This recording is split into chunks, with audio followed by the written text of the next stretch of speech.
The Chords, the double-neck Gibson SG. Of course, everyone knows that is Stairway to Heaven, the iconic hit by the rock band Led Zeppelin. It is from their fourth album, which was released in 1971. The record is the fifth-selling album of all time in the United States.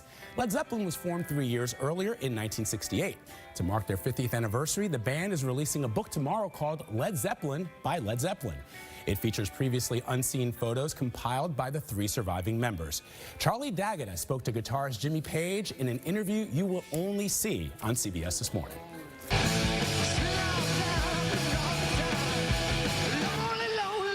They elevated the rock band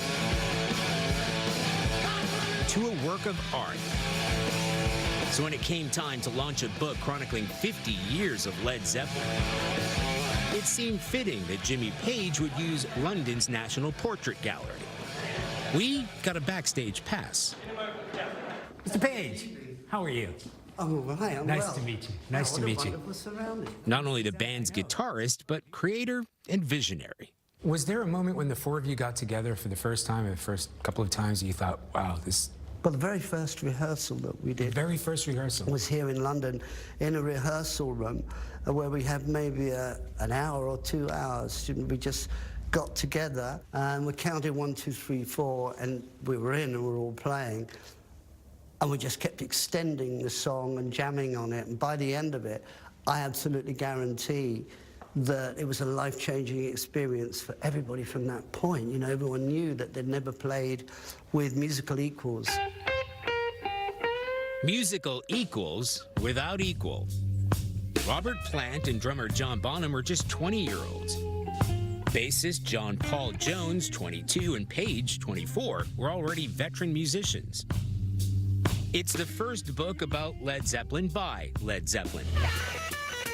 An extensive archive of previously unseen photos handpicked by the surviving members of the band, even if they were seeing some of them for the first time.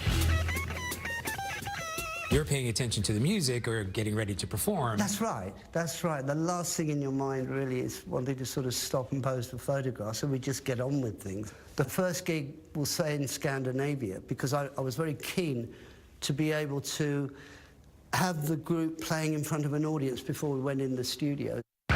They would be an album band, one classic at a time, from Led Zeppelin 1 through 1982's Coda.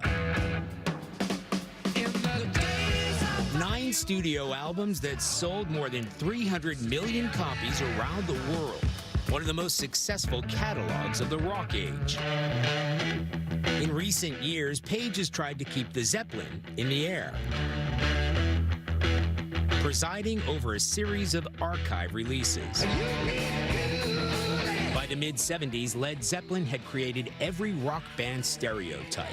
But back in 1968, Page's vision was unique. I knew that the way to do it was to have 4 musicians that were just, you know, really locked in tight, and everyone could be heard on the records, and it wasn't just about one person, but the overall. But it meant they could never be Led Zeppelin without each other. So when drummer John Bonham died in 1980, that meant the end of the band, too. In 2007, with Bonham's son, Jason, on drums, Page, Plant, and Jones regrouped at London's O2 Arena. 20 million fans applied for the 20,000 tickets. Look, I have learned not to ask you about Led Zeppelin reforming. I've seen what happens when interviewers do that. Yeah. So I'm not going to ask you. You see the subject's face start to drop. But those fans might not be alone in missing the magic. Would you like to see it? Well, I'd like to look at that video of us in 11 years ago at the O2. That's You said that in the Celebration book. Day. You said that in the book. You said what a marvelous day it was. Well, I'm pretty consistent.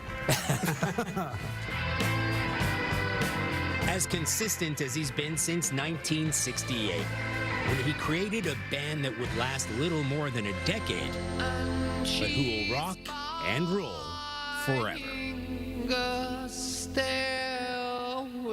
For CBS This Morning, Charlie D'Agata, London. Everybody at home is singing that last chorus. Because we were. Yeah. You guys play the guitar. Is he any good? Every single rock trope that ever happened came from Jimmy Page and Jimmy Lee. He's amazing. And he was an amazing session musician before that. Yeah. Okay. And be sure, on today's CBS This Morning podcast, we hear from actor